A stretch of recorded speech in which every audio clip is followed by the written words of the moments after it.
देशाचा प्रधानमंत्री माफी मागतोय, एक मुख्यमंत्री माफी मागतायत महाराष्ट्राचे, दुसरा उपमुख्यमंत्री माफी मागतोय, पण फडणवीस साहेबांनी माफी नाही मागितली. काशीमधनं वाराणसीमधनं 3 दिवसापूर्वी साईबाबांच्या मूर्त्या हटवल्या, त्यांची अक्षरशः प्रेत यात्रा काढली गेली, तेव्हा कोणाच्या भावना दुखावल्या नाहीत काय? उलट सगळ्याच्या माझ्यावरती आतापर्यंत 50 केस झाल्या, त्या सगळ्या साधू संतांचे केसेस मी जिंकलेलो आहे. मग हेच वस्त्र बाईने अंगाभर वस्त्र नेसायचं साध्वीनी आणि साधूनी नंगा फिरायचं, हे कुठलं शास्त्र, हा कुठला धर्म आहे? आपल्याला फक्त झापूक झुपूकतो सूरज चव्हाण मोठा वाटतो, मग आपली पोरं शिकवायची कशाला? ती आपली लाडकी बहीण नाही असू शकत?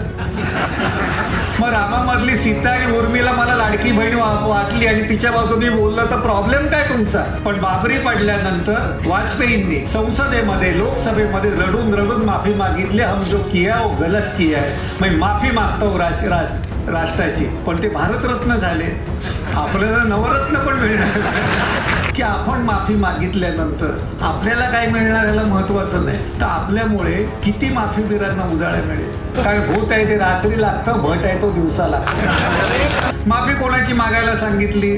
तर भक्तांची. ठीक आहे, आपण आजन्म मागू ना, ते मूर्ख आहे म्हणून आम्हाला 10 वेळा त्यांना सुधारण्यासाठी माफी मागितलीच पाहिजे ना.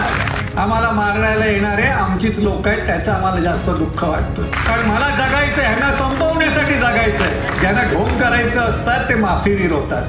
त्यांनी माफी मागितली. माफी कोण मागतो? ज्याची नियत साफ असते तो माफी मागतो. खोटा ब्राह्मण जर समजून घ्यायचा असेल ना, तर त्यांचा खरा ब्राह्मण पहिला बघा. सुरुवातीलाच तुम्हाला मारायला आले होते फक्त 12 जण, पण मी मरू नये असं वाटणारे तुम्ही इतके जण आहात. हीच भीती त्यांना कायम आहे. 22 तारखेला मी संभाजी ब्रिगेडच्या 29व्या अधिवेशनाला भाषण केलं. 27 मिनिटाचं आहे, जरूर सगळ्यांनी ऐका ते. आतापर्यंत 2,80,000 लोकांनी ते ऐकलेलं. त्याच्यामध्ये जे 2 तुकडे होते जमवले, आणखीन त्यांनी फ्लाय केलं, आणखीन त्याच्यामध्ये कॉमेंट्स केल्या. 8 तारखेपासून ते वेगवेगळ्या ठिकाणी केसेस करायला लागले. मी त्या गडबडीमध्ये होतो. आमचे ब्रिगेडियर सुधीर सावंत यांना मी वस्तुस्थिती सांगितली होती. त्यातून ते एक गोष्ट झाली आणि मी त्या दिवशी 7 तारखेला वेगवेगळ्या ठिकाणी केस टाकत होते म्हणून तिथे अटकपूर्व जामीन घ्यायचा की नाही ह्याच्यामध्ये होतो. त्या गडबडीत असताना मी 7 तारखेला आलो इथे. 9 तारखेला खरे माझी ती यायची वेळ नाही. ते शिवाजी मंदिरमध्ये मागच्या बाजूला आमचं नाटकाचं ऑफिस आहे. जे ओम नाट्यगंधा गेले 40 वर्ष 50 वर्ष ती संस्था आहे. त्यात इथे प्रबोधनकार ठाकरेंचं टाकलेलं पोर नावाचं नाटक आहे, कर्णाच्या जीवनावरचं. त्यांची 5 नाटकं आहेत, थिएटर आहेत, पण नाटकं कुठली लोकांना माहिती नाही. खोटा ब्राह्मण जर समजून घ्यायचा असेल ना, तर त्यांचा खरा ब्राह्मण पहिला बघा. हे तुम्हाला जर कळलं तर आपल्याला कळतं की विचाराशी आम्ही किती प्रामाणिक आहोत. त्याचं कर्णावरचं नाटक मी आणखीन आमचे मित्र, आमची ओम नाट्य संस्था, आणखीन अद्वैत थिएटर जे आहे भंडारे सरांचं, आम्ही एकत्र येऊन करण्यासाठी विचार करत होतो. 1:30 वाजता मी आलो. ती माझी यायचीच मॅडम वेळ नाही. 1:30 वाजता आलो. यांच्याशी 1 तास बोललो. दिग्दर्शक होते संतोष पवार, त्यांच्याशी 1 तास बोललो. मला काय झेरॉक्स पाहिजे होता म्हणून आमचे जे सहकारी आहेत त्यांना सांगितलं शिवाजी मंदिरमधले झेरॉक्स आणून द्या. समोर गर्दी होती आणि 4:20ला त्यांनी आतमध्ये घुसले. त्याचं संपूर्ण आतमध्ये घुसल्याचं रेकॉर्डिंग आहे. बाहेर 1.5 तासाने आले. ते काय माझ्या आतमध्ये आरती करत होते का? त्यांनी काय काय केलं ते मीच सांगू शकतो, मीच पद्धतीने मी सांगू शकतो. परंतु हे सगळं वेगळं आहे. परंतु त्यांना तिथे येण्याची वेळ कोणीतरी सांगितलेली. हे आले, हे बसले आणि हे सगळं शिवाजी मंदिरशी संबंध आहे. आणि विशेष आमच्या शिवाजी मंदिरवरती ट्रस्टीवरती हल्ला झाला, हे सगळं ठीक आहे. पण आमच्यातलेच लोक काय काय माफी कशी मागतात हे लोकांना जाणीवपूर्वक पाठवत होते व्हॉट्सअपने. शरम वाटावी अशी गोष्ट आहे. ज्या माणसांनी छत्रपती शिवाजी महाराज असेल, जे तुम्ही फोटो लावतात त्यांच्या विचाराचं काम केलं, त्यांनी माफी मागितली. माफी कोण मागतो? ज्याची नियत साफ असते तो माफी मागतो. ज्यांना ढोंग करायचं असतात ते माफीवीर होतात. मी 1.5 तास तेवढाच वेळ घेतला. माझ्याकडे पुरावा तेवढाच आहे की आतमध्ये जाऊन त्यांनी काय केलं. कुबड्या आणखीन खडावा दाखवून त्याची हत्यारा करून तुम्ही उगारतात. मी कशाला इजा करून घ्यायची यांच्याकडनं. ते काही करू शकतात, केलेलं आहे, माझ्याकडे काहीच पुरावा नाही. पण माफी सुद्धा हे असं जबरदस्त शस्त्र आहे की ते उलटवता येतं, ते म्हणजे तुम्ही आहात. कारण मला जगायचंय, ह्यांना संपवण्यासाठी जगायचंय. ह्यांना जे आम्हाला मारणारे येणारे दुसरे नाहीये, आम्हाला मारण्याला येणारे आमचीच लोक आहेत, त्याचं आम्हाला जास्त दुःख वाटतं. तसा संपणार नाही मी, मला खात्री आहे 100%. तो राजेश शिरवाडकर भाजपचा दक्षिण मुंबईचा जो प्रमुख आहे, मी खात्रीपूर्वक सांगतो 1 वर्षाच्या आत तो माझा विचार लोकांना सांगेल, आपण जे सांगतो ते. कारण हे मी आतापर्यंत केलेलं काम आहे. आसाराम बापूबद्दल लिहिलेलं असताना एक इकडचे 4-5 जण, तिकडचे 4-5 जण मध्य प्रदेशातनं आले होते. माझ्याकडे आले, चित्रलेखामध्ये म्हणाले, हे तुम्ही सगळं चुकीचं लिहित आहे, हे असं नाही. आणि फोटो कोणाचा ते माझं एडिटोरियल होतं, त्याच्यामध्ये उद्धव ठाकरे आणि कृपाशंकर, म्हणजे तेव्हा काय विद्वान माणूस ना, जो आता बीजेपी मध्ये आहे, ते दोघं बाजूला आसाराम बापूच्या सत्संगाला आणि आसाराम समोर नाचतोय असा फोटो होता. आणि त्याला धरून किती हा माणूस हरामखोर आहे असं लिहिलं होतं. आणि ते झाल्यानंतर माझ्याकडे ते आले, अर्धा तास बसले, खूप अर्धा-पाऊण तास बसले, खूप झगडा केला. आपली लोक फुकट विकत जाणारी पटकन आहे. राम म्हटल्यानंतर काय भलतंच आठवतं काय काय त्यांना. तर त्यांनी सांगायला लागले की तो कसा आहे काय. म्हटलं मला दुसरी बाजू माहिती आहे, माझ्याकडे अजून काही फोटो आहेत. तर त्यांनी सांगितलं, त्यांना अर्धा-पाऊण तास मी सगळं सांगितलं, त्यांना पटलं नाही. 6 महिन्यांनी आसाराम आतमध्ये गेला. 6 महिन्यांनी आसाराम आतमध्ये गेला. बीजेपी सरकारने त्याला कंटिन्यू केलं, सोडलं नाही. यांना वाटलं की मोर्चे बिरचे काढून सोडतील, अजिबात सोडलं नाही, अजूनही सुटलेला नाहीये. 3 महिन्यानंतर, म्हणजे 9 महिन्यानंतर तो जो राजस्थान मधला माणूस होता, आपल्या मध्य प्रदेशातला, तो इकडच्या त्याच्या पंटातला घेऊन आला. म्हणाले की मला तुमच्याशी काही बोलायचंय. मी म्हटलं काय बोलायचं सांगा. तर ते आधी चुळबुळ करायला लागले की नाही हमें बोलने को भी शर्म लगता है. म्हटलं झालं काय.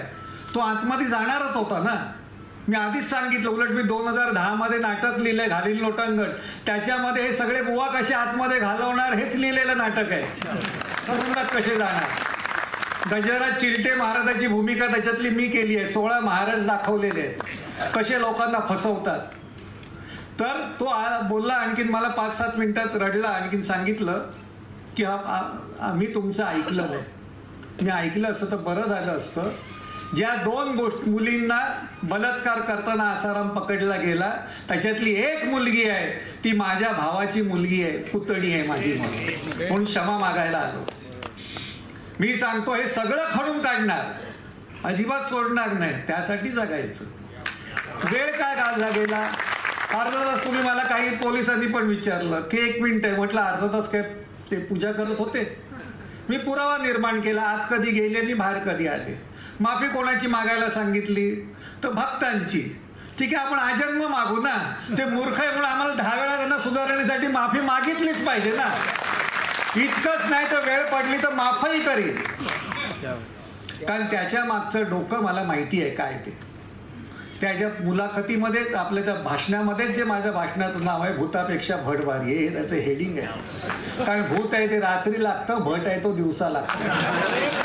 भूत आहे हा लागलेला समजतो पण दिसत नाही, भट लागलेला दिसतो पण शेवटपर्यंत कळत नाही. भूत आहे मानसिक रोग आहे, तो विचारांनी नष्ट करता येतो. पण भट आहे सामाजिक धार्मिक राजकीय रोग आहे, तो जाळून खाक केला पाहिजे. हे सांगण्यासाठी तर मी ठणठणीत पाहिजे ना. आता मी तुम्हालाच ओळखलं नाही तर उपयोग काय. मला माणसांना बदलायचं असेल तर इतकं काम केलंच पाहिजे. पुन्हा अर्धा तास विचार केला की आपल्याला ते एकसारखं सांगतात, बाकी काय ऐकत नाही, आदराने बोलतायत आणि कुबडी काढून दाखवतायत, खडावा काढून दाखवतायत, काळं फासू अमुक. म्हटलं एकदा तुम्ही काय करायचं ते तुम्ही ठरवू शकता. पण नंतर मी म्हटलं की नाही, आपण ते जेवढं म्हणत असतील तर माफी मागूया आपण. पण मॅडम मी थोडासा विचार केला की आपण माफी मागितल्यानंतर आपल्याला काय मिळणार याला महत्वाचं नाही, तर आपल्यामुळे किती माफीवीरांना उजाळा मिळेल. विचार केला आणि मनात आलं, चला आपण माफीवीर महाराव म्हणून त्या कुलकर्ण्यांनी लिहिलेलं आहे. सुशील कुलकर्णीचा पॉडकास्ट आहे. अरे पण त्या माफीवीराच्या रांगेत मला आणून काय मिळवणार आहे तुम्हाला? त्यांनी माफी कशासाठी मागितली? सुटकेसाठी मागितली. महारावनी सुटकेसाठी नाही, तुमची सुट्टी करण्यासाठी मागितली. दुसरा भाग, मी माफीवीर झालो तर मला काय ब्रिटिशांचं काय या साधं सरकारचं हे पेन्शन मिळणार नाही. दुसरी माफी मला आठवली, म्हटलं अजून एक उजाळा देतील आपले लोक. 42 सालात त्यांनी माफी मागितलेलं मला माहिती नाही, पण बाबरी पडल्यानंतर वाजपेयींनी संसदेमध्ये लोकसभेमध्ये रडून रडून माफी मागितली. हम जो किया वो गलत किया है, मैं माफी मागतो राष्ट्राची. पण ते भारतरत्न झाले. आपल्याला नवरत्न पण मिळणार तेल थापायला सुद्धा. तर मग काय म्हटलं, ते फुकटची माफी आहे, त्या घ्यायला काय हरकत आहे. कारण आपण सुटलो शिवाजी महाराजांचंच आपण कशी सुटका. कारण माणसं आपली आहे. वाईट एकच वाटतं, त्यांना हत्यारांसारखं वापरलं जातं. माझं जिंकूया डायरीचं नाटक आहे, बाबासाहेब आंबेडकर येतात त्याच्यामध्ये. आणखीन 2 माणसं येतात. काही लोकांचा अजूनही माझ्यावरती आक्षेप आहे, आमच्याच लोकांचा, की महारावांची भाषा खूप कडक आहे, कठोर आहे.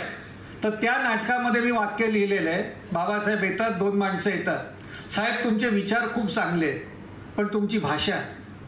बाबासाहेब म्हणतात, तुला भाषा ठीक आहे, मऊ लागली म्हणून गिळून खायची आणि कडक लागली म्हणून फोडून खायची आहे का? मग ते सांगतात की तू दाढी कसं करतोस? तो एक सांगतो, मी घरीच दाढी करतो, ब्लेडनी करतो, कारण माझी दाढी साधी आहे. दुसरा सांगतो, मी दाढी करायला न्हाव्याकडे जातो, कारण वस्त्रानेच माझी दाढी होते तशी, नाहीतर होत नाही. बाबासाहेब सांगतात, माझंही तसंच आहे. मला ते 2500 वर्षाचं गाठी गाठीने आणि धर्माने बांधलेलं झाड हे तोडायचंय. मला तिथे करवत चालणार नाही, मला तिथे कुऱ्हाडच हवी आहे. मला माझं म्हणणं, जशी भाषा पाहिजे तशीच आम्ही वापरणार, तशीच भाषा वापरली पाहिजे. नालायकाला नालायकच म्हणता आलं पाहिजे. हे जर आम्ही म्हणत नसेल तर आपलं मला वाटतं चुकतं. त्याच्यामध्ये एक वाक्य आहे, बाबासाहेबच सांगतात, तुम्ही इथे कसे आलात मला माहिती आहे. तुम्ही हत्यारा म्हणून आला, आणि लक्षात ठेवा, हत्यारांना डोकं नसतं, ते वापरणाऱ्यांना असतं. आपण काय शिकलो? आपण फक्त शिकलेल्या बायका, महात्मा फुलेंपासून त्यांनी शाळा शिक्षण केली. प्रेयसी शिकलेली पाहिजे, बायको शिकलेली पाहिजे, आई शिकलेली पाहिजे, बहीण शिकलेली पाहिजे. पण ती बहीण आई कोण असेल, ती आपली लाडकी बहीण नाही असू शकत. मग रामामधली सीता आणि उर्मिला मला लाडकी बहीण वाटली आणि तिच्या बाजूने बोललं तर प्रॉब्लेम काय तुमचा? प्रॉब्लेम आमच्या लोकांचा आहे की अशी ती सीता उर्मिला रामाला बोलू कशी शकते? अरे 40 सालात लिहिलेलं ते नाटक आहे. त्याचे 5 प्रयोग झाले सुरुवातीला, नंतर हजारो प्रयोग झाले मामा वरेरकरांच्या नाटकाचे. तर त्याच्यामध्ये त्यांनी 5 प्रयोग झाले. 5व्या प्रयोगाला राम जो होता तो काम करायचं बंद झाला, कारण त्याला ते सहनच होईना की आपण असं कसं ऐकून घ्यायचं. कारण तो पिक्चरमध्ये राम म्हणून फिरत होता ना, शाहू मोडक नाव त्यांचं. आणि गंमत म्हणजे शाहू मोडक हिंदू नव्हते, ते प्रोटेस्टंट ख्रिश्चन होते. पण डोक्यामध्ये पगडा किती असतो बघा त्याची. नंतर ह्या सगळ्या कथा माहिती पाहिजे. हे सगळं आजचं नाहीये, हे किती वर्षाची लढाई आहे आणि आपण ती यशस्वी केलेली आहे. आज आपल्याला पिछाटीवरती होतं, कारण आपली माणसं ते सगळं वाचत नाही. आपल्याला फक्त झापूक झुपूकचा सूरज चव्हाण मोठा वाटतो. मग आपली पोरं शिकवायची कशाला? घालू नका इंजिनियरला, त्याला बोबडच बोलायला शिकवा. असून दे तसंच, मरियाईचा गाडा पण ओढायचा आणि बाबासाहेबांचं पण नाव घ्यायचं. आपण डुप्लिकेट आहोत, डबल स्टँडर्ड आहोत. त्यामुळे आपलं नुकसान होतं असं मला वाटतं. तपशिलात खूप बोलणं आहे. स्वामी समर्थांचं तर काय बोलण्याची सोय नाही हो. मी ते ह्याच्या पात्राबद्दल बोलतोय, टीव्ही मधल्या पात्राबद्दल. स्वामी समर्थाच्या बखरमध्ये तर गंमतच गंमत आहे सगळी. मुंगी पैठणच्या विठाबाई पासून बाकीची केवढी तरी मोठी गंमत आहे. मला तो माणूस मॅडम विचारत होता की तुम्ही त्या लंगोटीवाला ह्याच्याबद्दल बोलताय, मी तर तो शब्द वापरलेला नाही. तुम्ही नंगा साधू बद्दल काय बोलत होते, काय म्हणणं आहे तुमचं?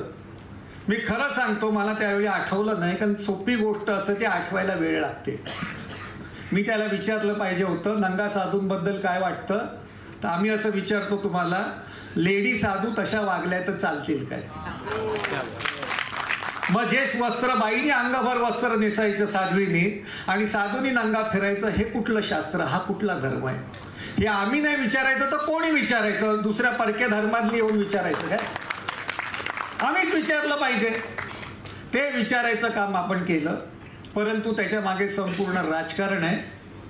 खरं 22 तारखेचं भाषणाला काहीच अर्थ नाही, ते नव्हतंच खरं. त्याच्यानंतर 4 तारखेला माझा तो व्हिडिओ आलेला आहे, आपल्या पोखरकरांनी मुलाखत घेतलेला अभिव्यक्तीवरचा, शिवाजी महाराजांचा पुतळा तुटण्यावरती. ते जास्त झोंबलेलं आहे आणि तो जरूर ऐका. तो 1,80,000 लोकांनी बघितलाय. तो लोकांना पाठवा. हे सगळं दाखवण्यासाठी असतं. तो जो आहे त्याच्यामध्ये मी सांगितलेलं आहे, शिवाजी हे नाव उलटं वाचलं तर जीवाशी होतं. तुमच्या जीवाशी महाराष्ट्रातली जनता आल्याशिवाय राहणारच नाहीये, ती करणारच आहे, तुम्हाला संपवणारच आहे. कारण एक देशाचा प्रधानमंत्री माफी मागतोय, एक मुख्यमंत्री माफी मागतायत महाराष्ट्राचे, दुसरा उपमुख्यमंत्री माफी मागतोय. पण फडणवीस साहेबांनी माफी नाही मागितली. कारण डोक्यात काय आहे, अजून नाही माफी मागितली, मागणार पण नाही. कारण ब्राह्मण कधी चुकतच नाही ना, तो दुसऱ्यांना क्लीन चिट देण्यासाठी असतो. हे महाराव बोलतो ना, ते जास्त झोंबतं. असा महाराव गप्प बसणार नाही. हजारो महाराव तयार केलेले आहेत. ते बोलतील, ते विचार करतील, ते घाव घालतील. आणि हेही त्यांनी थोडंसं कमी सांगितलं. पुरंदरेला पुरस्कार दिल्यानंतर 4 वर्षामध्ये एकही महाराष्ट्र भूषण पुरस्कार दिला नाही. कारण मुख्यमंत्री म्हणून देताना फडणवीसाचे हात बाटले असते ना. 4 वेळा पंगत उठवली तर श्राद्ध घातल्यासारखं वाटलं असतं भाटांचं. आपण नालायक आहोत. आम्ही हे सगळ्यांना शरण गेलेलो आहोत. इथूनच मी सांगतो, सुरुवात करायची तर इथून करा. तुम्ही लावता शाहू फुले आंबेडकरांचं फोटो आणि त्याच्यात खाली दुसरे पूजा कशी बनते? आपण पहिल्या विचारांनी बदललं पाहिजे. वैचारिक गद्दारी ही सगळ्यात देशद्रोहापेक्षा वाईट असते, कायम लक्षात ठेवा. आम्ही लाभार्थी आहोत आणि आपण त्याच्या विरुद्ध वागतो. काही महात्मा फुले माहिती नाही.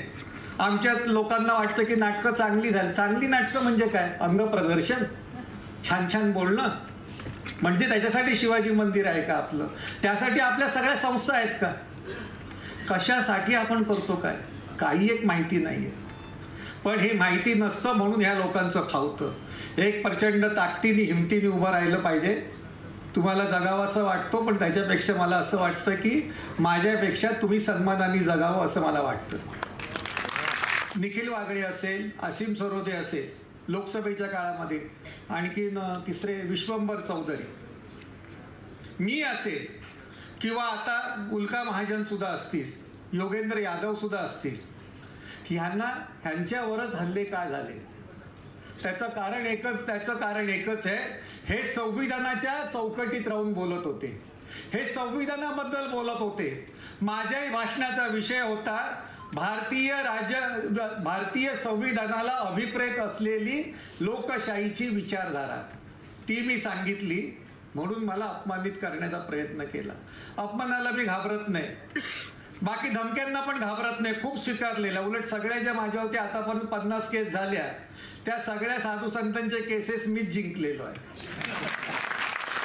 भुरटी असतात हे माणसं, पुढे करतात आणखीन पळून जातात. आपली थोडीशी वरात होते, जास्त फिरावं लागतं, इतरांना त्रास दिल्यासारखा वाटतो, सगळ्यांची वरात निघते. पण मला असं वाटतं की तुम्ही तुमचं म्हणणं आहे ते लोकांपर्यंत पोहोचवा. मी नेहमी सांगतो की आम्हाला काय नाही, जे आपलीच लोक आहेत त्यांना जी व्यसनं लागली आहे त्या व्यसनाचा फायदा घ्या.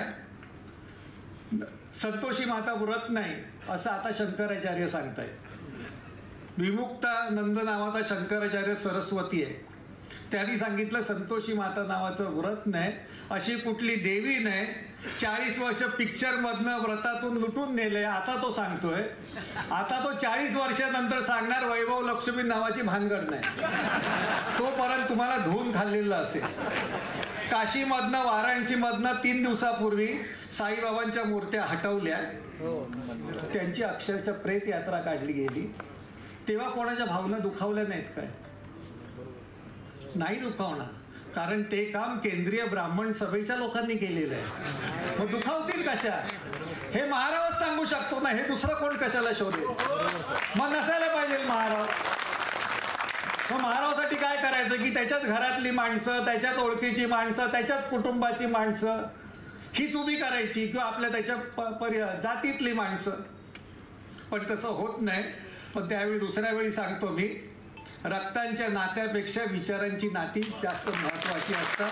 ती तुम्ही जपली आणि हिंमत देण्यासाठी आलात. सगळ्यांची भाषणं ऐकून नंतर जा असं मला वाटतं. धन्यवाद. नमस्कार.